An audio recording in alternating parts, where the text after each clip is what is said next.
Hello everybody, my name is Aceface. Today is a slightly sad day, or at least it is the end of our short journey in nullsec. Now there's a couple of reasons for me doing this, and one of them is a more like a uplifting reason, but it's also because I've just not been feeling really inspired to do stuff in nullsec recently. When I came here I was thinking, oh, okay, I'm going to do a lot of nullsec content, do a lot of ratting, look for DD sites, participate in fleet battles and that kind of stuff, but honestly I've just not had the time for any of the fleet battles. The only thing I've really had enough time to do are the PvE activities, and the PvE activities, got to be honest, have not been very profitable, and I have actually been destroyed. Like, my guild has been wrecked. I've been absolutely annihilated here because of stupid mistakes. But that's not really the main reason. I just feel like it's not so fun. I don't feel like it's worth it. And then the stuff that, like, doing the PvP style, being with other people, honestly, I've not got the time for that. I don't have the energy to socialize, but unfortunately I don't have the energy for that. So I'm going to be packing up and going back to Hypersec. But the reason I'm doing it, because I was thinking of giving it a shot, just working our way through it, we just continue here. But the reason is because I also wanted to make this character I've got now, Lucid Deep Watcher, I wanted to make him become a very good factional warfare character, because factional warfare is like the name of the game. The current events of EVE Online involve a lot of factional warfare, so I was thinking, okay, maybe it would be better to specialize him into factional warfare, because he's already very good at using Caldari based destroyers and frigates. So that, like, in factional warfare, often small stuff is very useful. So I'm thinking making him a hyper specialized factional warfare player instead, because I feel like factional warfare, you don't have to be in a big group necessarily to do that. You can do that more solo style, and it's not as big of a trip required to go there compared to like a nullsec. So I feel like for my lifestyle right now, it's a lot more fitting to have factional warfare, because I want to have an aspect of my EVE career being PvP, but I feel like just doing it in nullsec, to me, I don't feel, it doesn't feel right to me. It doesn't feel right to me. I know I said that, oh, we're going to do a big journey here, and I'm sorry that, guys, that I got your hopes up for any people who are wondering seeing me doing a series here, but I just feel like it's not right. I don't want to force it. I don't want to force doing stuff that I don't want to do. It's not going to be fun for me. It's not going to be fun for you guys watching it as well. So unfortunately, that's not going to happen.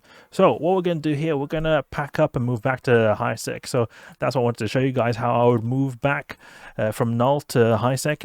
See if we can do that in a smooth manner. So what I would usually do is reprocess a lot of these kind of ships, because these can actually be reprocessed for minerals. Now I wanted to see, can I not do that? Repackage, maybe I have to do that. Can I reprocess it now? It doesn't seem like it. Okay. We're going to at least put everything in this Malediction. Trash it? No. There's no reprocessing facility, I think, here. Is it not possible to reprocess facilities? Is this reprocessing, manufacturing,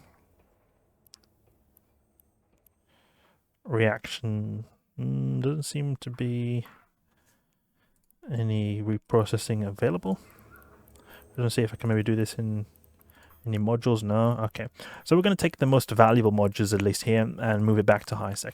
I've got these Master at Arms cerebral accelerators I got here, so I got these as a referral link. I was surprised.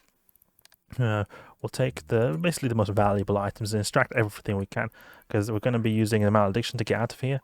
We've got a core probe launcher core and a core vox cloaking device, so we'll be able to go around a little bit more safe. Okay, so we'll see. What is the most? Sort by estimated value, and also depends a little bit on the size of these as well. Move this. Move some of this. This is a lot of space. Coolant, also a lot of space. This is quite a bit of space, but the rest of this stuff is not too valuable. I feel sad to leave this here, but I think it's going to be what we're going to have to do.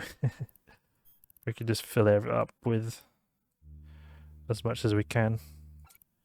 Regolith, these modules are usually worth quite a bit. Like this. Okay, so we've got some of those modules left. Okay, so we're going to have to then make our way to Hypersec. Now what I do is, usually, there's multiple ways we can go about doing this. There's two ways that I have as a standard. One is to go and look for wormholes that lead back to Hypersec. There's another way that's more reliable, because sometimes you don't always find a good wormhole. Sometimes you maybe don't find any wormholes. You can actually use these Pochven filaments. So that's also a possibility. We'll see if they're in the market here. Border. Do we have any? Okay, so we use border accepted. Okay. So that's another way we can do it. We can go through there. And then as well, as I said before, you can just scan down a wormhole. The reason I'm doing this is because it's a bit more reliable. It's not as much like, you don't have to think too much about doing this. So we'll go for the border and internal, because it sort of guarantees that we go back to Isaac. Okay, we can't fit enough stuff in here. How much space do we have? Pretty much full. Okay, undock. Go to safe. And we'll get moving. This character has got perfect Kaldari skills and for destroyers and frigates. He's also got good Amarian skills, so he can actually use Amarian frigates very well. Like Retribution, he's a very good Retribution pilot, for example. So he's got very good small ship skills and some battleship skills.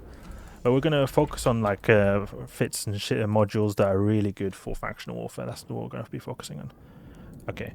So we'll see here. We'll use the border. What does this do? This we actually also have to be in a fleet file, a form fleet with.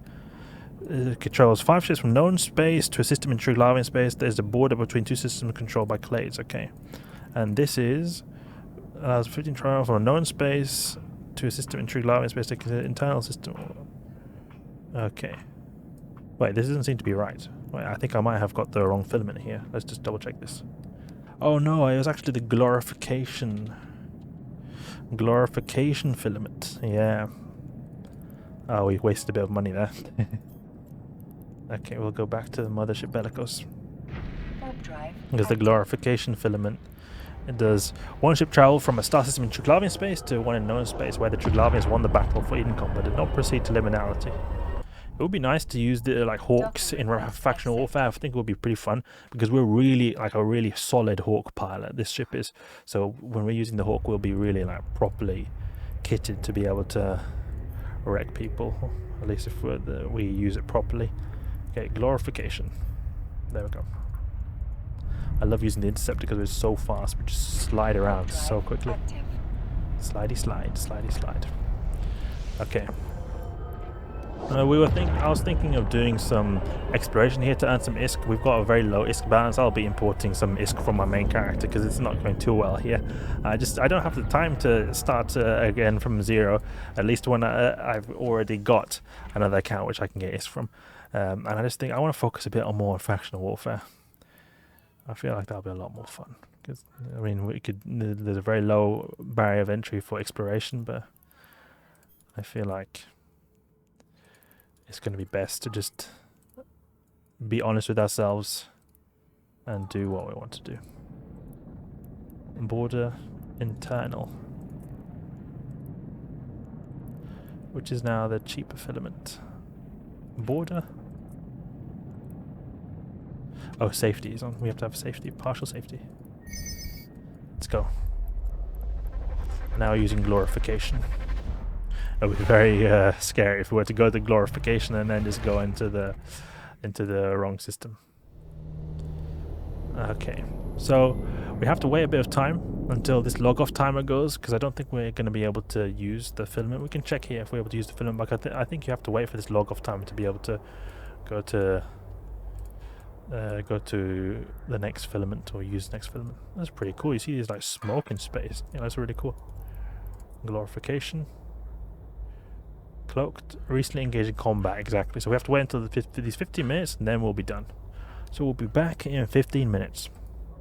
Alright, so the time has ended. We can uncloak here, because uncloak just in case any hunters are out there to find us. And we will activate this glorification filament. So we'll make our way towards Jita. Let's go, Jita, Jita, Jita. Okay, we've spawned in a Hyperspatial island, unfortunately, so hopefully we'll get through to Jita without getting popped. Let's see. 9 jumps on an interceptor is very quick. But it's also risky because Tama is one of the systems we're going through. Can we go through it safer? Is it possible?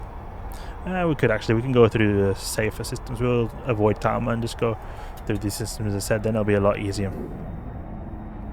And we can just relax, we can breathe out. We don't even have to go through so many nullsec systems. We can just go through 2 systems, okay, that's it.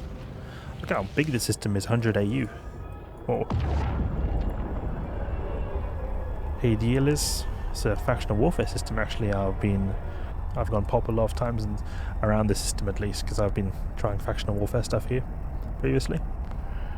Come on, Interceptor, faster. And Gurista's Kestrel, we've got a lot of Guristas here. Diamond Rats. Let's go. Hopefully no gate camps. Yep, no gate camps. Uvangir. Let's go. Very big systems. We've got 40 AU. Gigantic systems.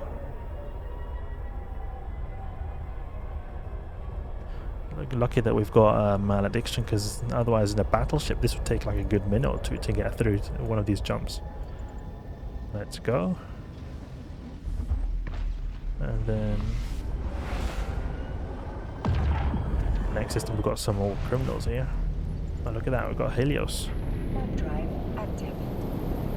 Seems like we managed to get through that safely. Now just hope for no gate camps. Or not gate camps, but smart bombers. Smart bombers are the main worry here, but there doesn't seem to be anyone here. Unless there's a battleship who's cloaked, that could be an option. That's what's happened. I've actually had Sin's Black Ops battleship sit here cloaked, then uncloaks when you get there, and then there's smart bombs. I've died actually to that. Or I lost my ship, didn't lose my pod, thankfully. So we'll dock up here quickly and take a bit of a break, but we're back here in safety and the safety of Hypersec. Alright, so that's enough for now. We've ended the nullsec series. Unfortunately, but I just felt that's right, and I want to do what I find to be the most fun, which right now I feel like Fractional Warfare will be. I just did not feel that inspired to do the nullsec stuff as of right now, especially when it comes to my real life situation. It doesn't fit me too well, So I hope you guys understand, hope you guys enjoyed. We're going to be respecing Lucid Deep Watcher and specializing him into becoming an elite Fractional Warfare pilot. Hope you guys enjoyed. If you did, please leave a like and subscribe. I'll catch you guys later.